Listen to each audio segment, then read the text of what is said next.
Hello, everybody. My name is Mitch Bone, and I am the president of the MSUB College Democrats and also a member of the Yellowstone County Central Committee.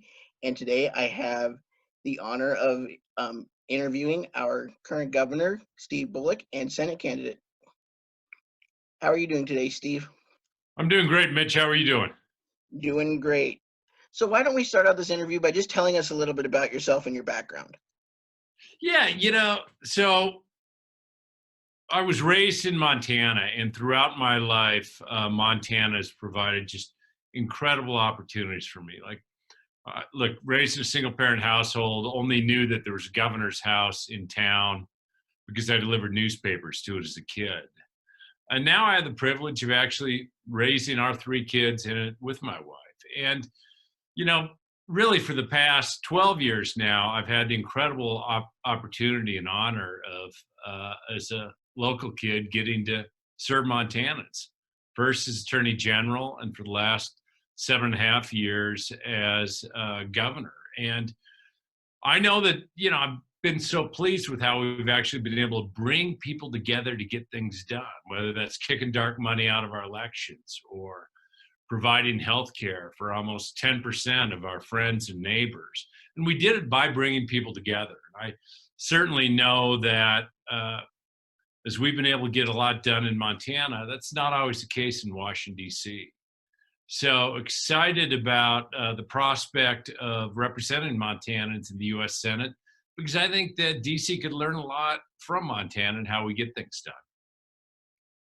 Definitely.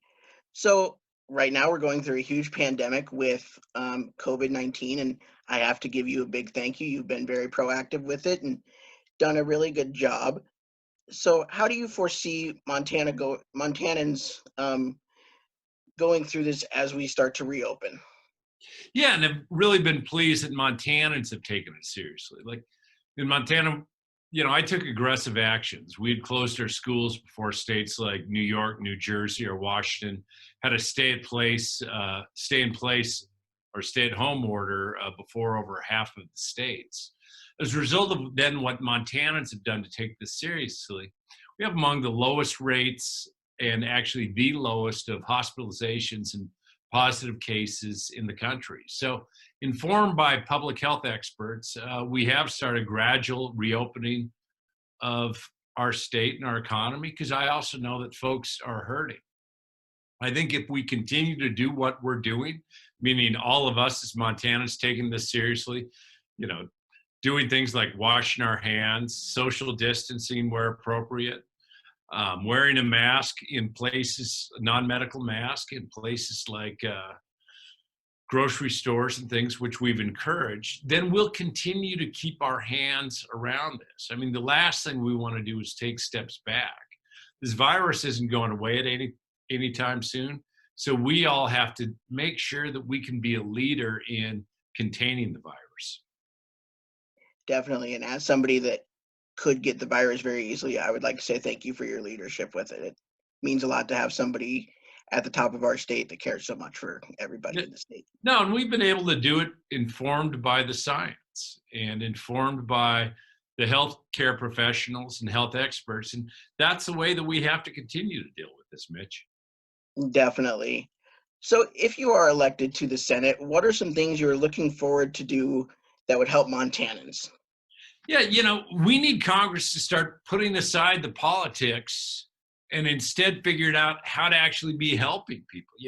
In Montana, we really did come together, and it was Republicans and Democrats that got health care to 100,000 Montanans. It got the largest infrastructure bill passed in the last decade, that have kept money in the bank along the way, that's kicked dark money out of our elections. And I want to take that Montana attitude of working together to the U.S. Senate.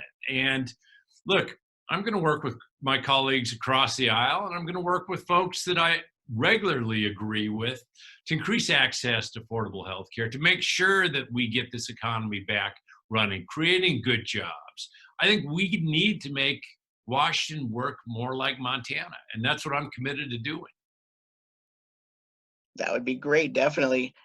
So, just because you've been so, I feel, a really good governor for the past 8 years, what is your greatest accomplishment that you've had as governor? Yeah, and I think at the end of the day, I don't know if I'm the one to assess our greatest accomplishments or long term that hopefully folks that aren't even that involved in politics will be assessing those. But I have been pleased that we've been able to bring people together. The largest infrastructure bill that we've seen in probably our state's history, and the first time that we actually put together that meaningful program in the last decade, extending health care, saving our rural hospitals through Medicaid expansion, not only getting it passed, but getting it reauthorized. I know that we've actually managed in a fiscally responsible way, leaving $360 million ending fund balance, fully funding a fire fund, leaving an emergency budget stabilization reserve as well. If I think of all of the things, though, and probably, the 12 years both as Attorney General and as Governor, the way that Montana has taken the lead in fighting against the corrupting influence of money in this system, in this post-Citizen United world, and then even as governor, bringing Democrats and Republicans together to say, if you want to spend in our elections during those times that matter, you have to disclose where that money's coming from. I think not just me, but all Montanans can take some degree of pleasure in the way that we've actually been able to get beyond sort of the political food fights of the day and make things work. And I think that's what Montanans expect out of government, be it here in Helena or out in Washington, D.C. Definitely. So how important is it that we turn this Senate seat blue in 2020? Yeah, I think that this is going to be a critical election for our state and indeed our country. And we have significant challenges confronting us. Yes, this global pandemic that we're living in and living through right now, but even more than that, sort of the economic implications of what happens along the way from that side. Thinking about the fact that there are greater issues from everything from climate change to making sure that you have an economy that works for all of us. And this isn't a time for folks to be just politicians to be wrapped up with special interests or with talking points. We've got to get our country back on track. And that's going to take strong leadership and willingness to stand up to party leaders like Mitch McConnell, who has continuously tried to dismantle the ACA and strip away coverage for pre-existing conditions. So we say time and time again that this might be the most important election in our lifetime.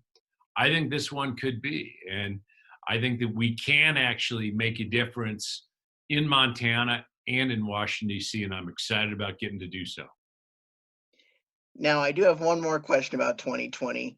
You at one point were a presidential candidate, and I don't think there's ever been one from Montana before you. What was that like? Yeah, Mitch, it was great to be able to, I didn't get in till after our legislative session was over because I wanted to make sure the Medicaid expansion was passed. Definitely. And it was great to be able to share some of the ways that we've gotten things done in Montana with the rest of the country. And so it was a wonderful experience. It struck me too that no matter where people were from or what their backgrounds were, that most people really want the same things, right? They want a decent job. They want a roof over their head, clean air, clean water, good public schools, the belief you can do better for that next generation than yourself. And they don't want just the partisan food fights or the special interest capture. So it ended up, it was a humbling experience. It was a great experience. I'm glad that I did it and met wonderful people all across not only our state, but the country. I was happy to see you put your name in and you put Montana on the map a little bit with your run. So that's great to see. I And my appreciate that. last question, my mom and I kind of actually just happened to cross this. You were on a show for HGTV one time. What was that all about?